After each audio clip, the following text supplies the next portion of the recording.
কি শোনালে তুমি? তুই পাশা খেলতেই জান না? সত্যি বলেছ? সত্যি স্বামীধু। বিদায় হওয়ার পূর্বে আমার শ্বশুর পিতা বলেছিলেন, পুত্র লক্ষিন্দর, আমার পুত্রী বেহুলা সুন্দরী শিশু নারী কিছুই বুঝে না। সত্যি তুমি কিছুই বুঝে না বেহুলা। তবে এসো, আমি যে এই মাসে ঘরে তোমাকে পাশা শাড়ি শিখিয়ে দেবো বেহুলা। ও পাশা না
মাই বাপের ঘরে আমি খেলে খেলেছি ভাত। হ্যাঁ, আর আমি না জানি ওই পাশা খেলবার স্যার।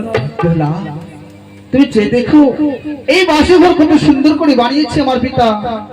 আর এই বাসঘরতে আমাদেরকে জাগনা থাকতে হবে, তাহলে পাশা খেলতে খেলতে আমার রাতটি যে কাটে যাবে বেহুলা। ও গো আমি বলি প্রাণ প্রিয়ে সেটাই দিয়ে গছিত পানা।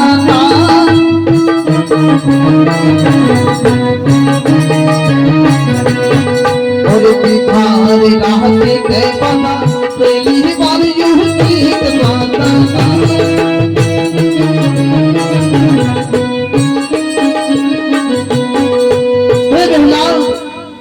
আমি বলি প্রাণ প্রিয়ে খেলাই দিয়েছি, বিভার রাতের পাশা খেলিবার উচি। স্বামীধু বলো। অগপালি পুলি না খেলাবো পাশা। আচ্ছা, পাশা তো হারিলে আর কি দিব মূল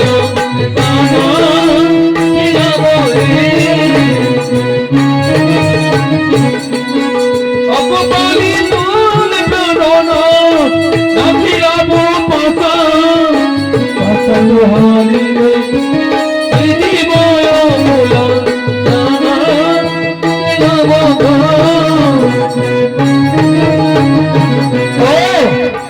তুমি যদি হারে যাও এই পাশা শাড়িতেই, তাহলে তুমি আমাকে কি অবলা দেবে তা জানো?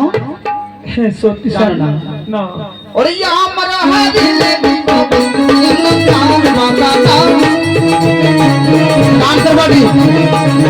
আমার হারিলে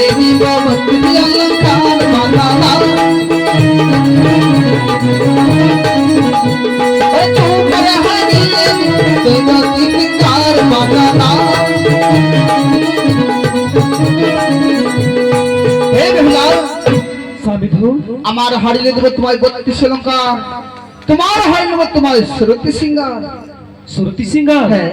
এ মোর মায়ো বাপের ঘর আছে দুরন্দেশি হারিয়ে পাশা